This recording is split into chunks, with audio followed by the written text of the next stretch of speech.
مجھ میں یہ جرت ہے. ایک خدا مغفرت کرے خالد ابراہیم صاحب آپ کے والد گرامی. دوسرا ابھی تا یاد ابھی میں زندہ ہوں, کل کا کوئی پتہ نہیں, میں پینشن نہیں لیتا. ہمیں مراد کا تانا دیتے ہیں آپ, مجھے دیتے ہیں, میری حکومت کو دیتے ہیں. جس نے نہیں لینی وہ نہ لے. اس کی کوئی سزا مقرر ہے کہ سابق وزیر اعظم جو سرنڈر کرنا چاہتا کر دے, کو اس کا پتلا جلایا جائے گا میری طرح کہ جی مراد نہیں لے رہا, نہ لو. میں 2 بجے کے بعد سرکاری گاڑی پرائیویٹ فنکشن کے لیے نہیں استعمال کرتا تو مجھے اس بات پہ سزا ہو جائے گی کہ محض مخالفت برائے مخالفت. اور جب ہم یہاں تھے تو جو ہم نے کیا ہوا ہے وہ ہمیں بھی پتا ہے, باقی دنیا کو بھی پتا لگ جائے گا. اس این ٹی ایس کا بیڑا اگر کس نے کیا تھا, وہ 5 نمبروں کے ٹیسٹ انٹرویو نے. اور کیا ہوا تھا اس میں کہ جو این ٹی ایس ٹاپر تھے وہ ان 10 نمبروں کی وجہ سے پیچھے چلے گئے, جو میری اور آپ کی نکمے رشتہ دار اور اولادیں تھیں وہ ان 10 نمبروں کی وجہ سے آگے چلے گئے. میں نے وہ سلسلہ جڑ سے اکھاڑ دیا ہے.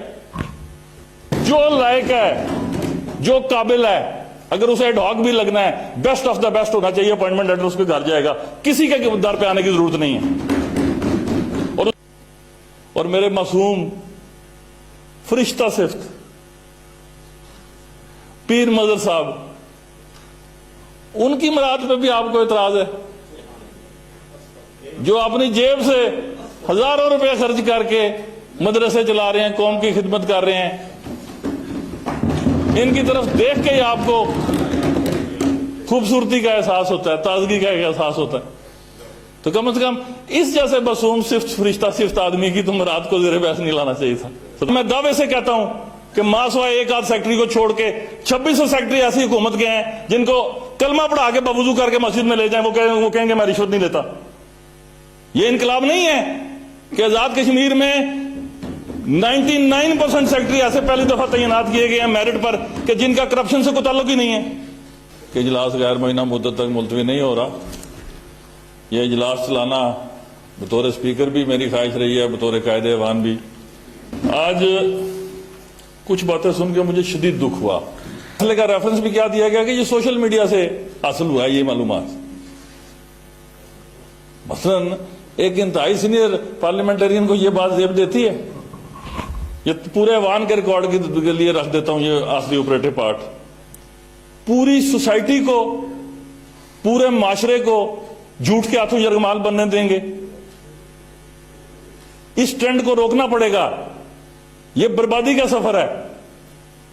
کون سی لیجسلیشن ہو رہی ہے جس کے خلاف آپ لوگوں نے شور و شرابہ وہ بند گیا. یہ جو سوال پوچھے میں اس کے جواب دیتا ہوں نا آپ کو کہ جی اس کی جوازیت کیا ہے. میں بتاتا ہوں آپ کو اس کی جوازیت کیا ہے. این ٹی ایس جو ہے وہ پوری طرح قائم ہے, بحال ہے. اب ان میں سے شاید کسی کو بھی یہ پتا نہ ہو کہ وہ این ٹی ایس ایجوکیشن کے رولز میں ہے, ریکروٹمنٹ رولز میں. وہ that is not in the act. Third party act جو تھا وہ باقی محکموں کے لیے تھا. اور پھر اس پر اتنی لیٹیگیشن ہوئی 2.5 سال میں کہ ہمارے آزاد کشمیر کے تمام بچے بچیاں 2.5 سال سے اپنی قابلیت کی بنیاد پر کوئی بھی نوکری حاصل کرنے سے محروم رہے ہیں. تو آج ہم نے ان کا حق بحال کر دیا. جرم کیا ہے. اور جہاں تک یہ ریکروٹمنٹ کی بات کرتے ہیں, وہ ہماری طرف ایک پنجابی کا محاورہ ہے, کچھ کوڑا کچھ میدان. ایک اشتہار دیا نا اپوزیشن کے لیے کہ 21 ارب روپے کے اخراجات جو ہیں وہ موجودہ حکومت نے کیے ہیں, اس خاکسار نے کیے ہیں. پھر چیلنج دیتا ہوں آپ کو, 21 روپے کی بات جانتی اس میں سے نکال کے دکھائیں.